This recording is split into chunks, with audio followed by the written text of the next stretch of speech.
Hey guys, welcome back to Andy's Dinosaur Reviews. Today is a wonderful day, everyone, because today, as you can see looking in front of you, is the day that we get to talk about the last of the brand new Vitae releases.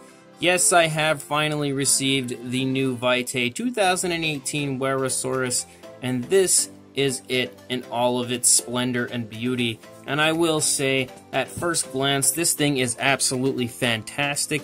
It looks beautiful, has a very striking and beautiful paint scheme. I've always been a big fan of the green with like a reddish type of a color, although honestly it looks more like a reddish brown on the plates in person. It looks a little darker than it did, I think, in the promotional pictures, but either way, I think it looks absolutely awesome. So let's get a closer look. So starting up here at the head is actually one of my favorite parts of this figure. That eye is painted so beautifully. It really looks nice, and it has a nice gloss on it. It looks very real, very alive. And then same goes with the other side.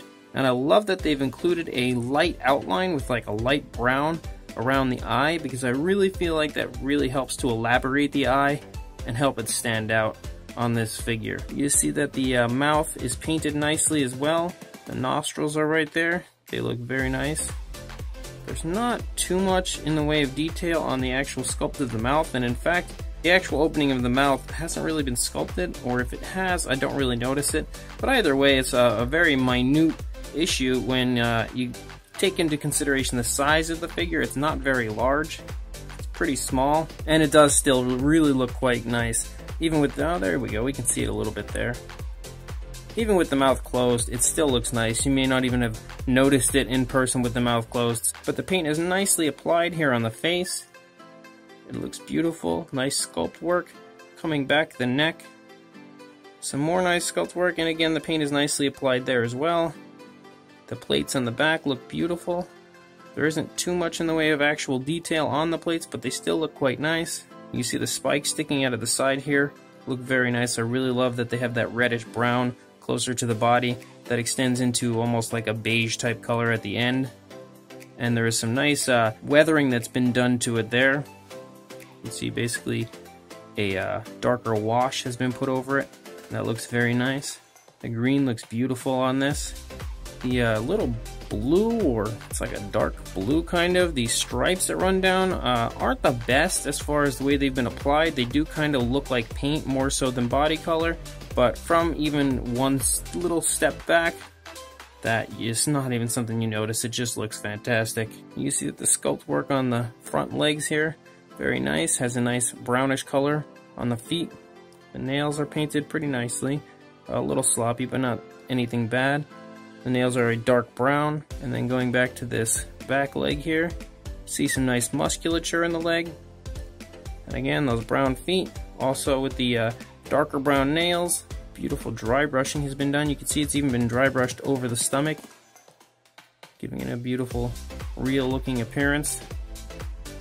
And then the tail here has some nice sculpt work, a little bit of skin folds, and then going back the length of the tail.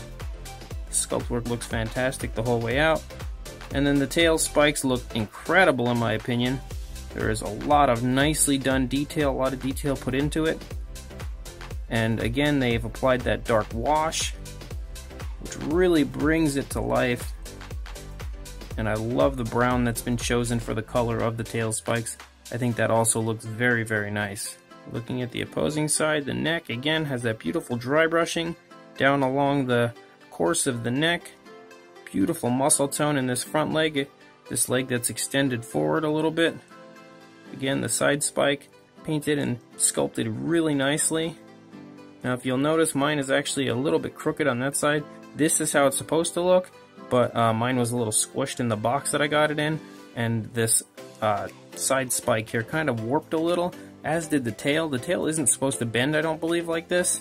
I think the tail is supposed to be more like that, so I do have to straighten it out. I actually tried, and for some reason it came right back, so I'm gonna have to work a little more on that. But you can see that the sculpt work and the paint along the stomach looks beautiful.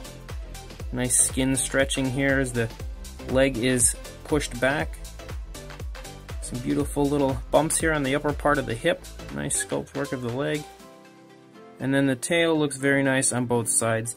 and these plates are basically like a reddish brown color, and there is a light outline on them of the same bluish, like a dark blue, that runs these stripes alongside the body here.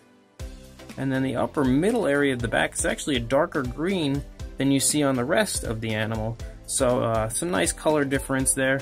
And then the underside is just a very, very light whitish type of a color. But overall, it's really quite nice. So like I mentioned previously, this is the last of the brand new Vitae releases. They actually have not announced anything lately on their Facebook page for any upcoming releases. So I don't really know what is going on there. I don't know what their next figure is going to be, but I must say that with this last run of these 5 figures they've come out with, I definitely was not disappointed with any of them. They were all fantastic and very, very cool choices as far as these dinosaurs go, because they're dinosaurs that you don't really see get figures very often, if at all, ever. And another thing to note is that these are all dinosaurs that were found in China, as that is what Vitae offers. So very, very cool figures. And again, another one that is quite small and without a base causes the price to be significantly cheaper than previous Vitae figures. I believe this guy was like $18, $19, so a pretty good price for something that's this size. As far as the size goes, from the head to the tail of the line is curved, but you would be looking at about probably close to 7.5 inches, since I gotta bend it here. So close to 7.5 inches, about 19 centimeters, and for a height to the middle of the back, probably about almost 2.5 inches, or about 16.5 centimeters. For a size comparison, our good friend Papo T-Rex, who just looks super happy with his mouth wide open today. He's really excited to be here. You can see that the Wuerhosaurus by Vitae is quite small, and there's nothing wrong with that in my opinion, because it's a very nice looking figure with a load of detail and a beautiful paint job that should fit into anybody's collection. So that's 5 out of 5 as far as Vitae goes with their new figures. I have loved every single one of these brand new figures they've released. They knocked them all out of the park in my opinion. Beautiful, beautiful figures by Vitae. So I completely look forward to anything that Vitae will be coming out with in the very near future, and we'll be keeping a close eye on their Facebook page to get updates on whatever new figures are coming next. They did show a picture, maybe last year I think, of some of their upcoming releases that they plan on doing, and there is definitely some exciting species that will be coming out from them in the very near future. So if you do want to buy this guy, go ahead and click the description down there. There should be a link that will link you straight to where I bought mine from. And as I said, about $18, $19, I think, somewhere in that area is around what I paid for it. So you should be able to get one for that price. So click that link, go ahead and buy this guy and scoop him up if you would like, because it is a beautiful, beautiful figure. And please like, comment, and subscribe, and I will see you in the next review. Thanks for watching.